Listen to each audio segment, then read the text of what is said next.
Құрметті қазақ елі, кешегі менің жүктеген видеомның астында халқым мені қолдап комментарий тастап кетіп отыр. Жетшілік жайлы челлендж жасайық деп. Соны мен де қолдап отырмын. Негізі Қазақстан Республикасының мәдениет және ақпарат министрлігі қазағымның қасиетті жетшілігімен артымды сүрттім деген қызды қолдап отыр.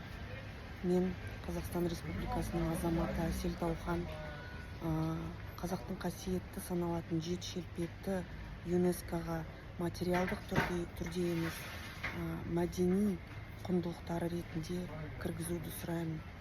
Және ертең 24 сәуір бейсенбіге келіп отыр. Ағайын бәріміз қосылып жеті шелпек пісіріп челлендж жасайық. Сөйтіп видеоға түсіріп жүктеңіздер ағайын. Сіздерге алғысым шексіз. Аман болыңыздар.